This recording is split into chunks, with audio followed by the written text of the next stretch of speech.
Hello guys, आपके अपने channel high level study पे आप सभी का स्वागत है। दोस्तों आज हम बात करने वाले हैं ईडी यानी कि EEE सेकंड के बारे में बात करने, जो कि 6th सेमेस्टर में मोस्ट इंपॉर्टेंट टॉपिक है।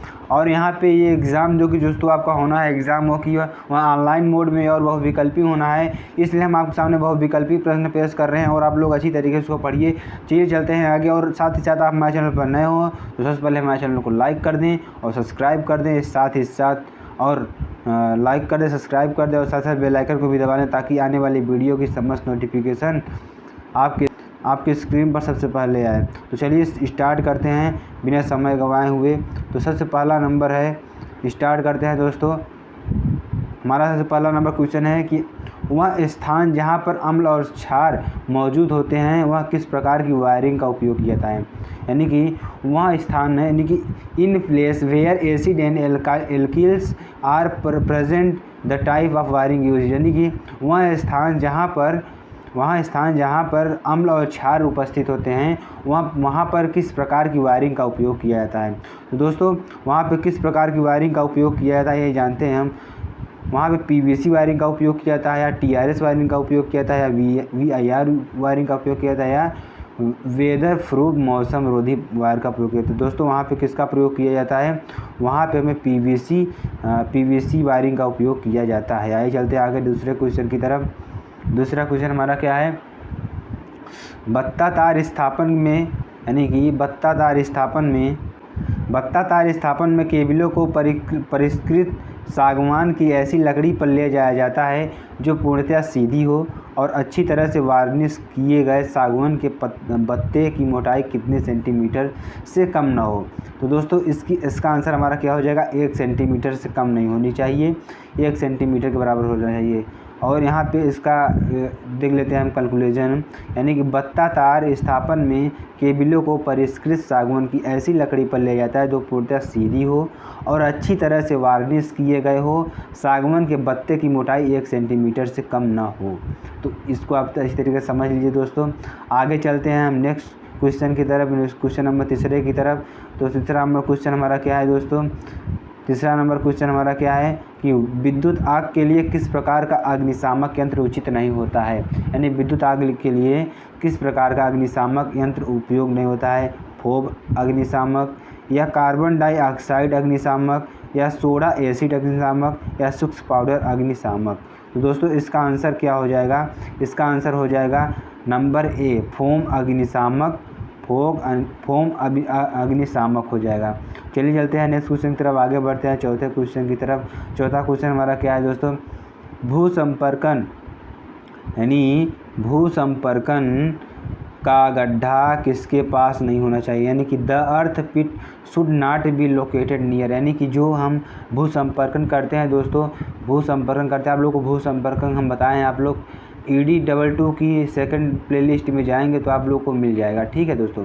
वहाँ भी आप लोग क्वेश्चन, उसी प्लेलिस्ट में आप इस क्वेश्चन को भी डालेंगे ताकि आप लोग को ढूंढने में आसानी हो। चलते हैं क्वेश्चन बढ़ते हैं। नहीं, the earth pit should not be located near, तो किसके नियर नहीं होना चाहिए, सड़क के नियर नहीं होना चाहिए, रेल पटरी के नियर नहीं होना चाहिए, फुटपाथ के नियर नहीं होना चाहिए। तो ये सभी विकल्प क्या हैं दोस्तों, सही हैं, क्योंकि अगर हम सड़क के किनारे भूसंपर्कन करेंगे तो वहाँ पे हमारा खतरा रहेगा करंट मारने का। रेल पटरी भी नहीं कर सकते हैं क्योंकि दोस्तों वहाँ पे हमारी भी आवागमन होता रहता है, जिससे कि फुटपाथ भी नहीं कर सकते, वहाँ पे लोग चलते रहते हैं। तो अर्थिंग ऐसी जगह पे करना चाहिए दोस्तों जहाँ पे सुनसान हो और वहाँ पे कोई जाता ना हो जगह, ठीक है दोस्तों। चलते हैं आगे, पढ़ते हैं नेक्स्ट क्वेश्चन की तरफ। उदासीन भूसंपर्कन का दूसरा नाम क्या है, कि the another name of natural earthing is. यानी कि उदासीन भूसंपर्कन का दूसरा नाम क्या है, उपकरण भूसंपर्कन, प्रणाली भूसंपर्कन, या ठोस भूसंपर्कन, या प्रत्यक्ष भूसंपर्कन। दोस्तों equipment earthing, system earthing, solid earthing, या डायरेक्ट अर्थिंग। तो इसका आंसर क्या हो जाएगा मेरे प्यारे दोस्तों, सॉलिड भूसंपर्कन। यानी उदासीन जो भूसंपर्कन होता है हमारा, वो सॉलिड भूसंपर्कन नाम से भी जाना जाता है। आगे चलते हैं, नेक्स्ट क्वेश्चन की तरफ बढ़ते हैं, अगला क्वेश्चन पढ़ते हैं। In which combination the electrical appliances are connected at home. यानी कि in which combination the electrical appliances are connected at home, यानी घर पर बिजली के उपकरण किस संयोजन में जुड़े हुए होते हैं।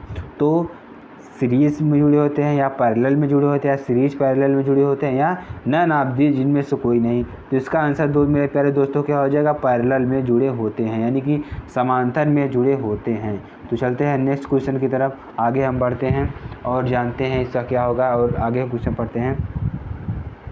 7वां क्वेश्चन की तरफ चलते हैं। 7वां क्वेश्चन हमारा क्या है कि अस्थायी शेड के लिए किस प्रकार की वायरिंग अत्यधिक उपयुक्त होती है, यानी कि the type of wiring that is highly suitable for a temporary shed is, यानी कि अस्थायी शेड के लिए किस प्रकार की वायरिंग अत्यधिक उपयुक्त होती है। तो किस प्रकार की वायरिंग अत्यधिक उपयुक्त होती है, क्लीट वायरिंग होती है या लकड़ी की कैंपिंग या आवरण वायरिंग होती है या लीड आच्छादित वायरिंग होती है या वाहक वायरिंग होती है, क्लीट वायरिंग होती है या wooden capping and casting wiring होती है, लीड सीटेड वायरिंग होती है या कंडक्ट वायरिंग होती है।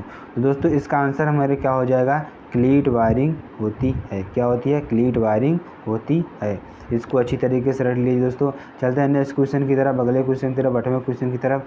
इन which one of the following is flexible wire is not use, यानी कि इनमें से किसमें लचीले तार का उपयोग नहीं किया जाता है। तो मेरे प्यारे दोस्तों, टीवी में नहीं किया जाता है, कि टेबल फैन में नहीं किया जाता है, टेबल लाइट में नहीं किया जाता है, कि सीमेंट फैक्ट्री में नहीं उपयोग किया जाता है।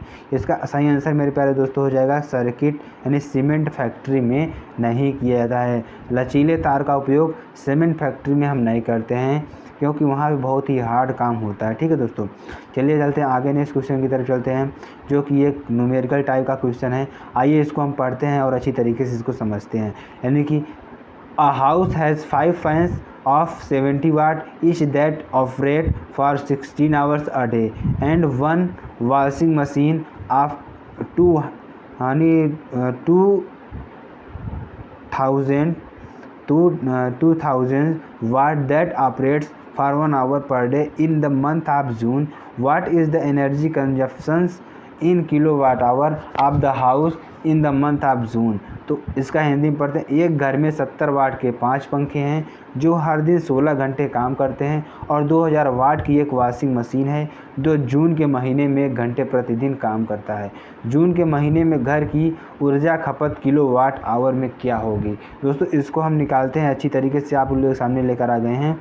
यहाँ पे आप देख सकते हैं जून के 30 दिन होते हैं। जून में कितने दिन होते हैं दोस्तों, जून में हमारे कितने होते हैं, 30 दिन होते हैं।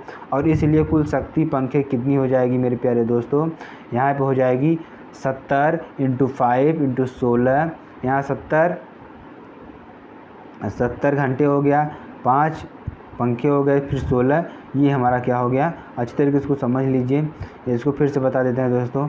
70 वाट हो गया और 5 घंटे 5 पंखे हो गए और 16 घंटे प्रतिदिन जलते हैं। कितने दिन जलते हैं, 30 दिन जलते हैं। तो यहाँ पे इसको सॉल्व कर लेंगे, 350 ये हमारा सॉल्व करें 480 हो जाएगा। इसको P1 सॉल्व करेंगे तो 16,000 नहीं, इस दोस्तों ये हमारा आंसर हो जाएगा इतना वाट। ठीक है दोस्तों, 1,68,000 वाट हो जाएगा। अब वॉशिंग मशीन की कुल शक्ति कितनी होगी दोस्तों, क्योंकि ये 2000 की है इसलिए 2000 मात्रा में कितनी है, 1 है और यहाँ पे 30 दिन जलता है। तो यहाँ पे इसका क्या हो जाएगा, 60,000 हो जाएगा। दोनों को जोड़ देंगे, कुल खपत जोड़ देंगे, कितनी हो जाएगी, यानी कि 2,28,000 वाट घंटा हमारी खपत हो जाएगी। यानी कि पी टोटल हमारा क्या हो जाएगा, 228 किलोवाट आवर हो जाएगी। दोस्तों आशा करते हैं आप लोगों को यहाँ समझ में आ गया होगा। अगर समझ में होगा साथ ही साथ लाइक करते चलिए और हमारे चैनल को शेयर करते रहिए। ठीक है दोस्तों, चलते हैं आगे नंबर 10 क्वेश्चन की तरफ चलते हैं। 10वां नंबर हमारा क्वेश्चन क्या है, वायरिंग की सबसे सस्ती प्रणाली कौन सी है। जो वायरिंग हमारी होती है उसकी सबसे सस्ती प्रणाली हमारी कौन सी होती है। सबसे सस्ती प्रणाली कौन होती है, केसिंग या केपिंग होती है या क्लीट वायरिंग होती है या बेटन वायरिंग होती है या कंड्यूट वायरिंग होती है। दोस्तों इसका आंसर हमारा क्या हो जाएगा, क्लीट वायरिंग होती है। क्या होती है, क्लीट वायरिंग होती है। चलते हैं नेक्स्ट क्वेश्चन की तरफ, आगे क्वेश्चन हम पढ़ते हैं 11वें क्वेश्चन की तरफ पढ़ते हैं। 11वां क्वेश्चन हमारा क्या कहता है, किस प्रकार की वायरिंग सबसे ज़्यादा टिकाऊ होती है। तो which type of wiring having very long life. दोस्तों क्या हो जाएगा इसका, कंड्यूट वायरिंग होती है, केसिंग और केपिंग वायरिंग होती है, या बैटन वायरिंग होती है, या क्लीट वायरिंग होती है। दोस्तों इसका आंसर हमारा क्या हो जाएगा, कंड्यूट वायरिंग होगा। आगे बढ़ते हैं नेक्स्ट क्वेश्चन की तरफ। अगला क्वेश्चन हमारा क्या है, 12 नंबर क्वेश्चन क्या है, विद्युत के कार्य के लिए प्रयुक्त कटिंग प्लायर से क्या जरूरी होना चाहिए। यानी कि जो हमारा विद्युत कार्य के लिए प्रयुक्त कटिंग प्लायर में क्या होना चाहिए, जिससे हम दोस्तों कार्य करते हैं किसी तार को काटने के लिए या किसी इलेक्ट्रिकल वर्क करने के लिए जो हमारा प्लायर होता है जिसका हम यूज करते हैं, उसमें जो केसिंग होती है दोस्तों उसमें किस प्रकार की होनी चाहिए, उसमें क्या ज़रूरी होना चाहिए। तो cutting plier use for electrical work must have, उसमें क्या आवश्यक होना चाहिए। तो उच्च प्रबलता होनी चाहिए, कि इंसुलेशन होना चाहिए, कि गैर संचारित होना चाहिए, तेज़ होनी चाहिए। दोस्तों सबसे पहले हमारे इंसुलेशन हो चाहिए।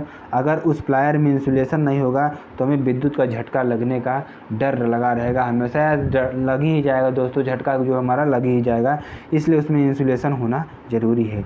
आगे बढ़ते हैं, नेक्स्ट क्वेश्चन की तरफ आगे बढ़ते हैं, हम 13वें क्वेश्चन की तरफ चलते हैं। हमारा 13वां क्वेश्चन क्या है दोस्तों, साथ ही साथ हमारे चैनल को आप लोग रिक्वेस्ट है शेयर करते चलिए और सब्सक्राइब करते चलिए, लाइक करते चलिए, जिससे कि आपको जिससे कि हमें मोटिवेटेड मिलती रहे। तो चलते हैं नेक्स्ट क्वेश्चन की तरफ, 13वें क्वेश्चन की तरफ। स्टेयर केस वायरिंग में किस प्रकार के स्विच का उपयोग किया जाता है, यानी कि स्टेयर केस वायरिंग में किस प्रकार के स्विच का उपयोग किया जाता है। 2 वन वे स्विच, 1 वे स्विच, 2 दो वे स्विच, 1 दो वे स्विच, या 2 वन वे स्विच,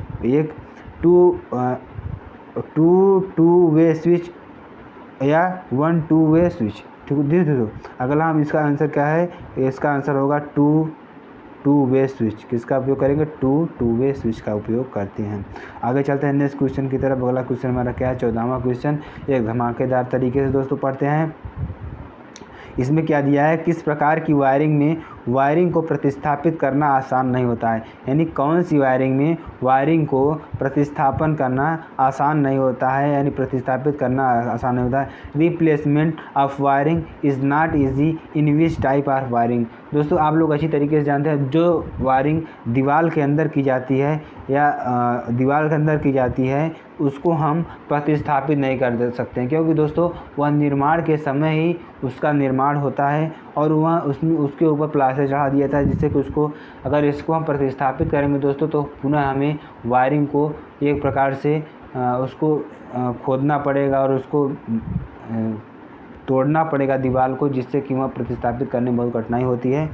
इसलिए इसको हम जो दीवार वाली वायरिंग होती है, जो छिपी हुई वायरिंग होती है दोस्तों, इसमें आंसर क्या हो जाएगा, छिपी हुई वायरिंग। क्या हो जाएगा, छिपी हुई वायरिंग को हम प्रतिस्थापित नहीं कर सकते हैं। नलिका निकाय को प्रतिस्थापित कर सकते हैं, शीशा आच्छादित को प्रतिस्थापित कर सकते हैं आसानी से, क्लीड सिस्टम को हम आसानी से प्रतिस्थापित कर, लेकिन जो दोस्तों हमारी छिपी हुई वायरिंग होती है, दीवार के अंदर होती है, उसको हम आसानी से प्रतिस्थापित नहीं कर सकते हैं। चलते हैं नेक्स्ट क्वेश्चन की तरफ। इस लेक्चर का लास्टवां क्वेश्चन 15वां क्वेश्चन की तरफ चलते हैं। निम्न में से कौन एक घर के अंदर की जाने वाली प्रकाश व्यवस्था नहीं है, कौन सी, यानी कि which of the following is not an indoors lightning.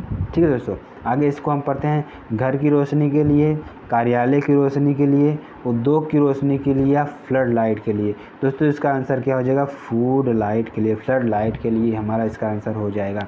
तो आशा करते हैं यह वीडियो आप लोग को बहुत ज़्यादा पसंद आई होगी। अगर यह वीडियो पसंद आती है तो हमारे चैनल को लाइक करें, शेयर करें, सब्सक्राइब करें, और साथ ही साथ हमारे चैनल को शेयर करते चलिए, ताकि आने वाली, यानी कि बेल आइकन को भी दबा लीजिए, ताकि आने वाली वीडियो के समस्त नोटिफिकेशन आपके स्क्रीन पर सबसे पहले आए। जय हिंद दोस्तों, चलते हैं और फिर मिलते हैं नेक्स्ट वीडियो में। जय हिंद, जय भारत।